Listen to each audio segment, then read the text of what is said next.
C'est le moment de débattre sur l'actu. Matin, nous avons prévu deux sujets, même s'il y a un troisième qui s'impose. Le drame intervenu à Soava.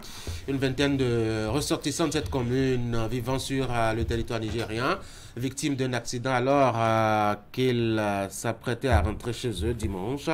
On dira deux mots là-dessus. Chers messieurs, bonjour. William, bonjour Tanguy. Franck et Eric. Bonjour Tanguy. C'est quand même déplorable hein, ce qui s'est passé avec les habitants de Soava sur la route du Nigeria vers le Bénin.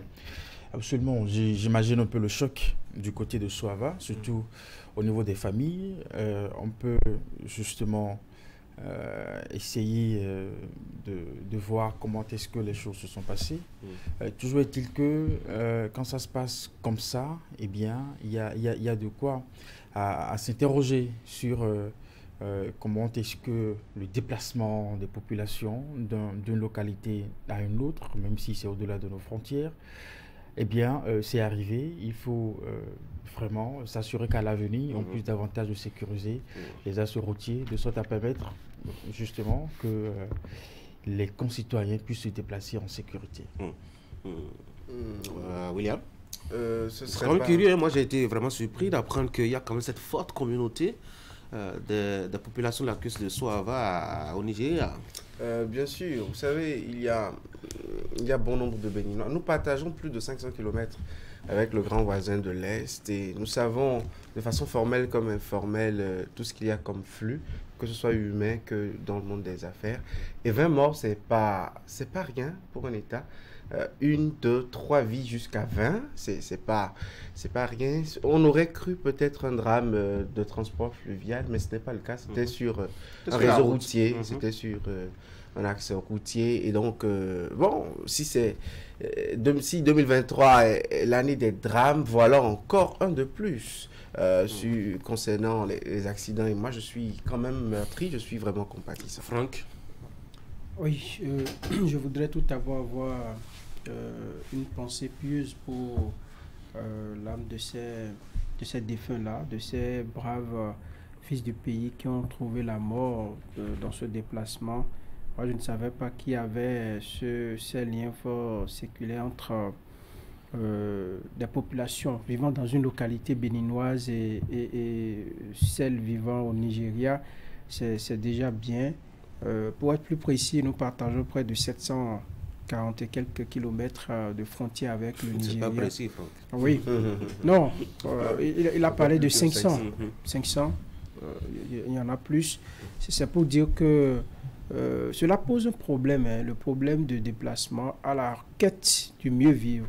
Ça ne se passe pas qu'à Soava vers le Nigeria, mais ça se passe régulièrement, par exemple, dans les localités qui partagent les frontières dans le nord avec le Nigeria. Je veux penser à Ndali, je veux parler de Niki, je veux parler de Perere, de jeunes gens entre 13 ans, 18 ans, voire 22 ans, qui se déplacent chaque année. Lorsque vous allez dans le nord, on a tourné là-dessus, certainement diffusé sur Canal 3 les années antérieures, ils y vont, c'est la période pour faire le chant, et vers la fin de l'année, ils reviennent pour fêter.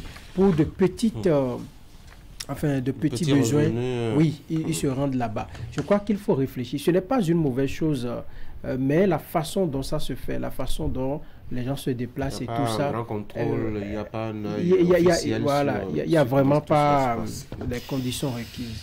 Allez, on va changer de sujet, on va parler de choses un peu plus gaies, en tout cas pour l'avenir. Le gouvernement qui se promet de nous construire en griffe des villes durables pour bientôt. D'ailleurs, un projet de loi est en route de Cotonou vers Porto Novo à cet effet. Quand on observe un peu nos villes en Afrique, au-delà même du Bénin, on n'a pas l'impression que de 1960 à aujourd'hui, quelque chose a changé. Si ce n'est pas peut-être le nombre d'habitants et le nombre de taudis qui a augmenté, William. Bien sûr. Et quand hier, par exemple, on décriait une toute petite situation ici, celle du retard de quelqu'un, je ne veux pas le nommer, mais ça montre aussi des questions d'infrastructure quand il y a un monde. Vous voulez justifier? Je ne justifie absolument rien, je n'ai donné le nom de personne. pour dire en réalité que nous avons une population davantage peuplée, nous avons des problèmes d'infrastructure, mais il y a d'abord la vie, il y a d'abord ce cadre de vie dans lequel ces habitants doivent vivre pour bien sûr. Cotonou, c'est plus de 300 000 habitants il y a quelques années. À Abomey-Calavi, 1 million d'habitants. Vous voyez, ces villes-là sont aujourd'hui peut-être les plus vues, les plus en vue, les plus habitées quand on veut vivre en milieu urbain ou en périphérie urbaine. Mais quel est le cadre que ces villes offrent aux Béninois? Quel est le confort de vie que ces villes offrent? C'est une question à se poser. Et Abomey-Calavi, qui était il n'y a pas longtemps une ville verte, qu'est-ce qu'elle est aujourd'hui si on doit encore l'évaluer? En 2013, 10 ans après, si on évaluait, est-ce que nous serions toujours en train de dire que cette cité d'Ortois est une ville verte? Ce sont les interrogations. Donc les pouvoirs publics ont bien fait de penser à des villes durables. Oui, mais pourquoi c'est maintenant, 60 ans après, qu'on commence pas à réfléchir sur comment est-ce que ça va devenir? Non, je crois que vous n'êtes pas sérieux quand vous le dites. Il y a eu des réflexions dans ce sens certainement, mais on a senti quand même qu'il faut adapter un peu, à mon avis, la poussée démographique à tout ce qui va avec. Et aujourd'hui, il faut revoir, parce que de 60 ans aujourd'hui, il y a eu du temps qui a passé. Il faut adapter maintenant ce que l'on veut faire aux réalités du temps. Je pense qu'il y a comme aujourd'hui une forte envie des populations d'occuper l'espace, ce qui n'était pas le cas.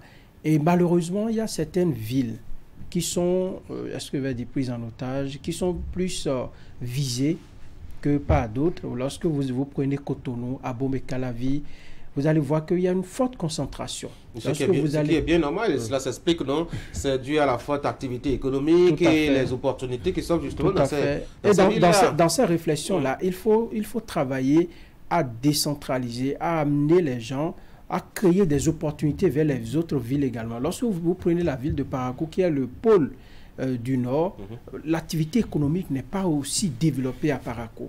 Pourquoi ne pas susciter cette... comment on crée une zone économique, une zone tampon? Qu'est-ce qu'on fait? Pourquoi pas? Aujourd'hui, Parakou n'a plus le COTEB qu'on lui connaissait. Il y a beaucoup de sociétés qui ont été... Non, mais ce que vous ne savez pas, ça emploie beaucoup de jeunes. Ça emploie même des pères de famille. Lorsque vous allez là, il y a de petits jobs, il y a des commerces, de petits commerces qui tournent autour. Si on créait, je ne dis pas forcément le COTEB parce qu'il y a eu tellement de problèmes autour, on créait des infrastructures, des trucs du genre. À Parakou, ça pourrait susciter l'activité. Il faut tenir compte des aspects à la fois géomorphologiques, du positionnement de la ville, aussi pour installer les infrastructures. On a créé, je crois, une zone franche à Sémé. Et en termes d'industrie, là-bas, il n'y a que des palmiers et des cocotiers. Hein? Bon, on l'a créé. Oui. Il reste le développement. Je pense que c'est encore même bien au-delà quand on parle de ce concept de ville durable. Et cela ne concerne pas seulement que le Bénin. Aujourd'hui, c'est une question à l'échelle continentale où toutes les villes, toutes les capitales aujourd'hui, il y a cette mutation qui voudrait qu'on s'adapte aux réalités d'aujourd'hui. Des questions de population au niveau des grandes villes, justement, des questions d'environnement et surtout une nouvelle façon de gérer, n'est-ce pas, nos villes. Alors, nous sommes dans cette dynamique. Vous voyez aujourd'hui un peu comment Cotonou se transforme. Et pour qu'on en arrive à ce résultat, il a fallu, par exemple, qu'on mène une opération de déguerpissement. Parce que l'État veut investir, mais on n'a pas véritablement assez à des espaces pour le faire. Parce que ces dernières années, on n'a pas su organiser la ville de façon à permettre à chaque citoyen de disposer véritablement d'un endroit. On a pris la mauvaise habitude de s'installer partout comme on veut, même dans les marécages. Et cela devient compliqué et pose également d'autres problèmes d'environnement, des questions de pollution, on jette les ordures un peu partout. Donc je pense qu'aujourd'hui, la dynamique, elle est là. Il faut une nouvelle réorganisation de la ville de façon à permettre à l'État, une fois mobiliser les ressources, de pouvoir véritablement les investir sans pour autant dégager, sans pour autant déplacer des populations. On arrive même parfois à trouver des financements Et trouver un espace pour investir, construire un marché et construire un stade devient compliqué parce qu'on n'a pas su gérer ces dernières années les espaces. Oui, justement, quand on n'a pas été, quand on ne s'est pas inscrit dans une dynamique de prospection, de projection aussi, on est surpris parfois par la façon dont, je dois dire, l'espace est occupé par les populations. D'abord, on les laisse occuper l'espace, puis après, on veut les dégager pour dire qu'on veut leur installer des infrastructures, alors qu'il fallait justement anticiper sur cet aspect-là. Mais si on veut avoir des villes durables, on commence par quoi? On commence par où? Je crois William? que la loi sur l'urbanisme est en train de faire la prospective pour l'avenir en commençant par dégager, j'ai lu un peu, j'ai feuilleté un peu le projet de loi. On voudrait déjà commencer par dégager certains espaces dans des villes où la forte concentration n'est pas encore assez remarquée pour que les problèmes qu'on a aujourd'hui à Porto Novo, à Baume-et-Calavi, à Cotonou ne soient pas enregistrés d'ici quelques années. Et même dans ces villes où déjà le problème existe, on voudrait faire une démarcation déjà, je vais dire, c'est une opération de remembrement lotissement un peu plus poussée, je vais dire. La loi va contraindre maintenant les collectivités territoriales, contraindre l'État central lui-même à réserver des espaces d'aménagement, à être politique futuriste de ces villes-là. On dira dans ma langue, s'ils ont demandé au moins la permission à nos hommes d'affaires dans le domaine foncier qui, ma foi, sont là avec 1000 cachets, 1000 signatures pour eux-mêmes. Il y a un cas au Conseil où quelqu'un réclame 5 hectares pour lui seul. Et ça fait partie des problèmes que nous avons parce qu'on a tellement fermé les yeux sur ça qu'aujourd'hui, vous voyez des gens qui disposent des espaces, vous vous demandez mais comment est-ce que cela est arrivé et empêche l'État de pouvoir évoluer. Or, au même moment, il y a des besoins. Vous avez nous sommes dans des villes où on a besoin d'avoir des espaces verts, on a besoin d'avoir des piscines municipales pour permettre à la jeunesse de s'épanouir. Nous avons besoin des aires de jeu pour permettre aux jeunes de se développer, puis tout ça. Mais il nous faut des espaces pour permettre à l'État de réaliser cela. Mais ce n'est pas la loi qui va forcément faire ça. Non, il faut déjà commencer à éduquer la population. Une loi peut déjà nous permettre aujourd'hui oui, de régler, d'anticiper sur ces problèmes dans le futur. Parce qu'aujourd'hui, nous sommes dans le pétrin pour ne serait-ce que développer un projet dans une... Que valent nos lois que nous votons? Nous-mêmes, on ne les respecte pas déjà, Franck. Est-ce que c'est une loi qui va gérer ça? Il ne faut pas apprendre déjà aux citoyens, parfois, à accepter que certaines infrastructures ou espaces soient disponibles dans leur environnement. Quand vous parlez, par exemple, de jardin à quelqu'un, quelque part, il ne comprend pas pourquoi c'est pertinent. À quelque part, il peut accepter un hôpital ou peut-être même une école. Bon, on a morcelé même un terrain, je crois le CG5 de Calavi, on en a vendu des portions, etc. Vous voyez comment nous traitons justement les espaces que nous réservons à ces infrastructures. Ce n'est pas une loi qui va nous empêcher de faire ça. Non, vous savez, nous sommes dans une république et on ne peut pas se lever et faire ce qu'on veut, comme on veut. Si vous ne vous protégez pas, vous ne créez pas le cadre légal, plus tard, ou même des individus bien avertis pourront vous intenter des procès pour vous dire sur quelle base vous le faites. Sinon, ça va devenir un peu désordre.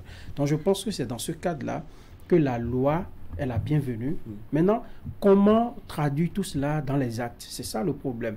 Pour réussir, moi, je pense qu'il faut tenir compte de la population. Et c'est en cela que, d'ailleurs, le recensement qui est en cours actuellement, ça devrait nous aider à avoir des chiffres fiables. Dans tel nombre d'années, combien de populations nous aurons encore à Calavi, nous aurons à Parakou, nous aurons à Boycon ou quelque part à Soava.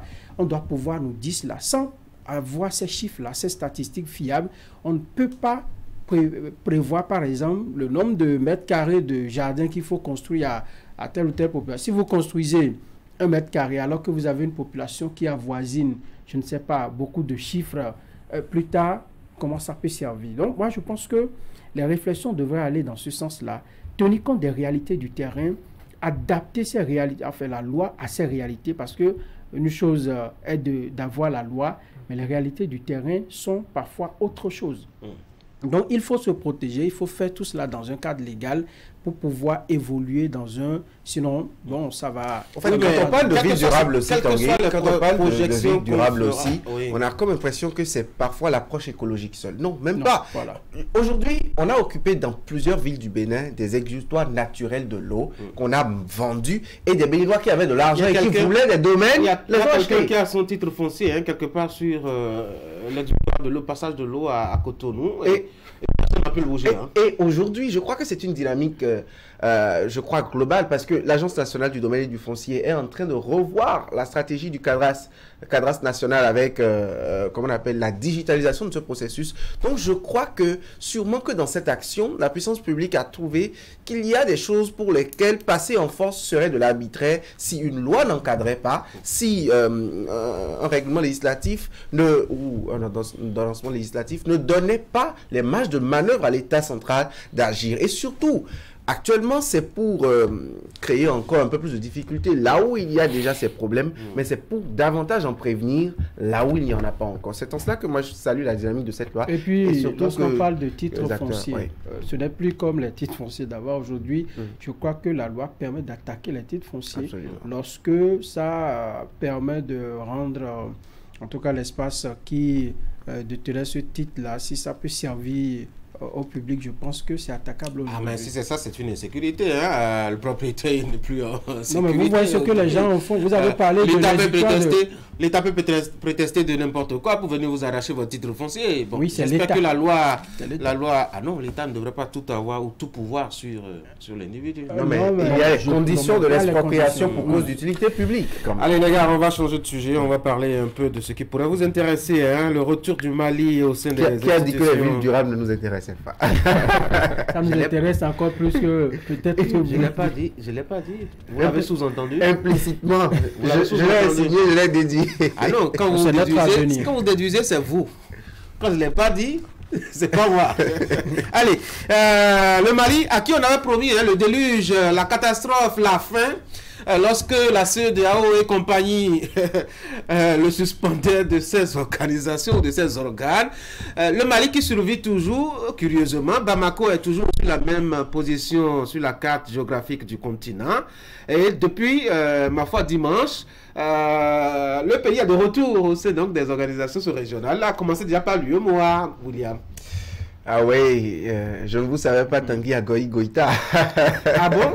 Non, pour dire. C'est vrai qu'avec un thé, peut-être, mon partenaire pourrait aider, mais je vous assure, je suis 100% béninois, pas malien. Vous savez, vous avez très bien fait de planter le décor en disant qu'on avait promis le déluge, je crois la banqueroute totale au Mali quand elle se retirait. Mais n'oublions pas le contexte. Les chefs d'État africains, les chefs d'État et de gouvernement de l'espace ouest africain étaient si sévères avec le Mali en raison du contexte. En août, il y avait un coup d'État qui a démis Ibrahim Boubacar Keïta. En août 2020, en mai 2021 déjà, Bandaou est parti avec Assimi Goïta et compagnie qui l'ont encore renversé. Donc, les chefs d'État, n'oubliez pas que l'une des choses qui leur tient le plus à cœur dans la CEDEAO, c'est les changements anticonstitutionnels à la tête des États. Donc, je comprends quelque part pourquoi on a voulu aller de cette manière. Maintenant, le retour a aussi un contexte. C'est que unanimement et dans un contexte international, tout le monde voit le Mali comme étant jusqu'au boutiste, bien engagé dans sa dynamique de ne pas rebrousser chemin. La force Barkhane est partie. Ils ont demandé au Conseil de sécurité des Nations Unies de leur permettre de faire partir la MINUSMA, la mission des Nations Unies au Mali, et le Conseil de sécurité a donné son aval. Donc les forces onusiennes vont quitter le Mali bientôt. Qui est la CEDEAO ou qu'est-ce que la CEDEAO pour résister à une volonté politique si engagée et si affirmée avec détermination? Donc c'est par dépit ou par résignation? Ils y étaient pour moi contraints à un moment donné. Ils y étaient contraints pour moi à un moment donné. Oui. Alors, il y a un repère. Le Mali a connu, disons, un coup d'État. Et au départ, les institutions sous-régionales ont vu ça d'un mauvais œil et ont prononcé des sanctions contre le Mali. Alors, est-ce que la question de changement disons, enfin, ce coup qui a été perpétré là, est-ce que la question a été tranchée? Si aujourd'hui, on en vient à autoriser le retour du Mali dans le... Donc on suppose que le Mali est en bonne route pour revenir sur le chemin constitutionnel parce qu'ils ont fait voter... Justement, c'est pour vous dire... Et ils ont annoncé un calendrier qui quand même est en train de se faire... Ça fait plusieurs... On a eu plusieurs calendriers déjà. C'est pour dire combien de fois les institutions sous-régionales sont fébriles. En réalité, pour régler les problèmes au sein des États, on n'a jamais eu de solution efficace.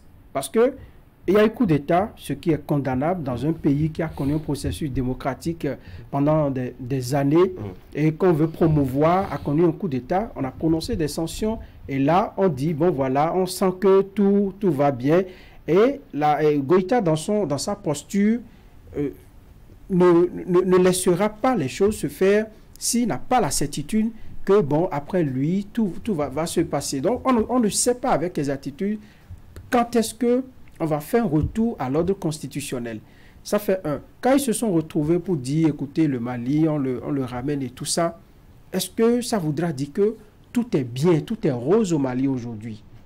C'est des questions que moi je me pose. Sinon, sur quelle base, justement, ils prononcent des sanctions, après les sanctions sont levées, alors qu'il n'y a pas encore le retour à l'ordre constitutionnel. Que c'est le même musicien qui se met à taper d'une tam-tam, à danser seul et puis à chanter. Pose un problème. Ça pose un oui, la CEDEAO, elle danse toute seule, elle tape toute seule et puis elle rythme toute seule, la cadence.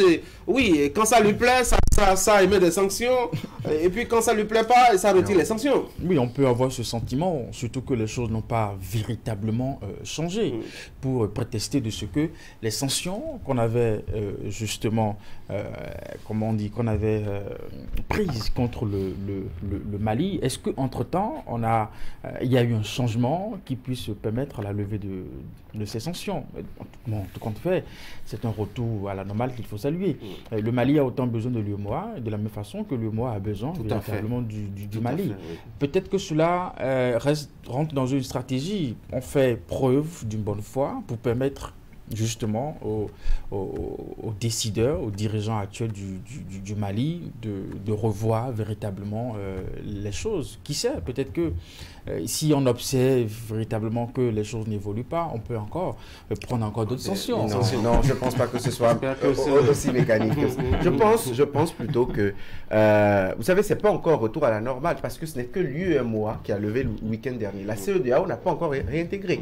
Et vous savez, l'une des principales sanctions qui était attribuée au Mali, c'était le gel des avoirs à la BCEAO. Donc, la sanction, elle était d'autant plus économique, et la rupture des relations commerciales, même si on sait que, je crois, le Mali a au moins 7 pays frontaliers autour de lui, donc quelques-uns dans la CEDEAO, notamment le Sénégal et autres. Donc, la Côte d'Ivoire et le Niger et autres. Donc, vous savez, le commerce allait continuer un peu comme on a parlé de fermeture de frontières chez nous. Ce n'était pas si hermétique comme sanction, et n'oublions pas le contexte dans lequel ils sont. La CEDEAO n'attend pas le retour à l'ordre constitutionnel pour aviser. La CEDEAO avait demandé un agenda. Ce qui avait fait le point d'achoppement, le crash entre Goodluck Jonathan, médiateur de la CEDEAO, et les autorités de la transition malienne, c'était que la CEDEAO imposait un agenda que les autorités maliennes trouvaient comme un agenda de transition occidentale, et dont ils ont voulu y aller à leur manière. Au nom de quoi l'institution internationale va proposer un agenda à un pays qui est souverain? La belle preuve, aujourd'hui, ce retour progressif à la normale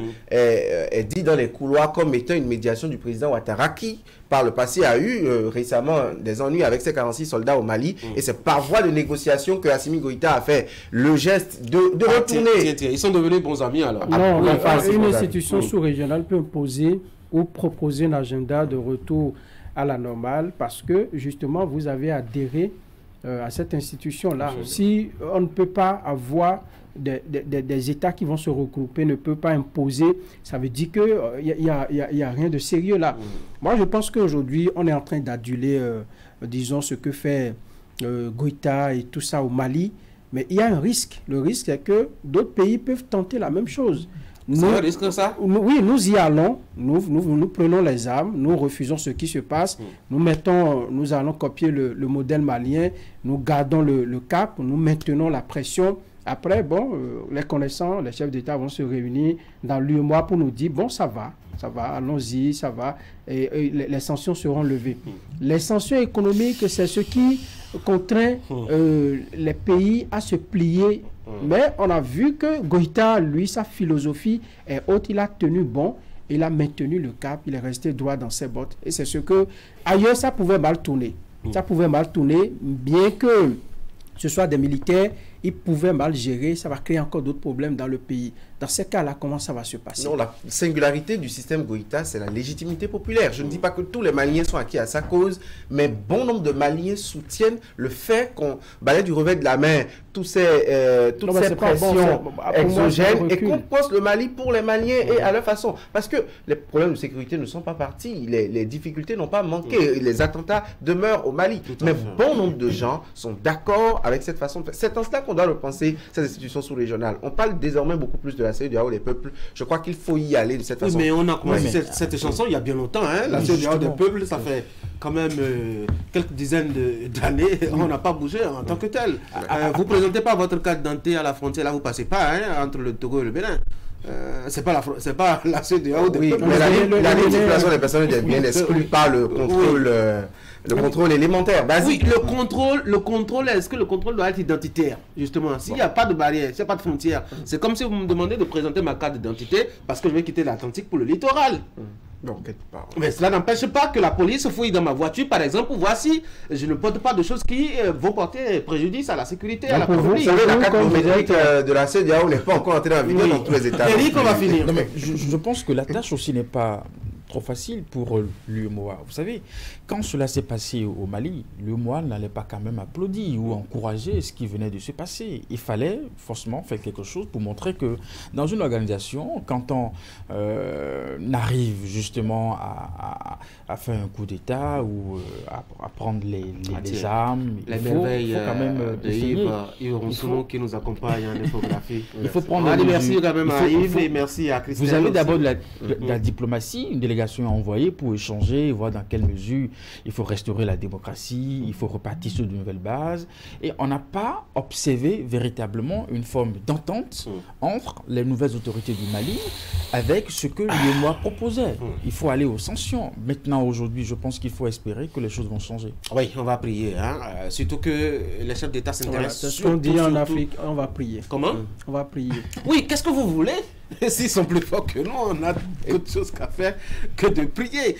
J'aime bien l'engagement et la détermination sur fond d'énervement à la limite de Bola Tinubu sur ces questions de coup d'État. Je voudrais bien le voir très énervé quand il va assister à l'engagement d'un pays dans la voie de la révision constitutionnelle pour continuer à rester au pouvoir. Ce sont des sujets qui sont pertinents, ma foi. Il ne manquera pas d'être qui méritent à la tête des délégations qui auront dans ces pays. Donnez-lui le bénéfice du doute des 100 premiers jours d'abord. Nous avons vu Boari sur ce même continent s'énerver. Sur le cas ivoirien, ça s'est passé. Sur d'autres cas, ça s'est passé. Il a beau s'énerver, les gens s'engagent à la voix. Dites clairement ce que vous voulez dire. On va souffler justement à partir de la réalisation de Ouliat Sanoussi qui nous propose Immersion les mardis matin. Et ce matin, nous propose de nous soigner un peu notre visage, du make-up. Avec comme fil rouge Zenabou Draman Yodoma. C'est une spécialiste, elle a des mains magiques. Voici ses belles réalisations.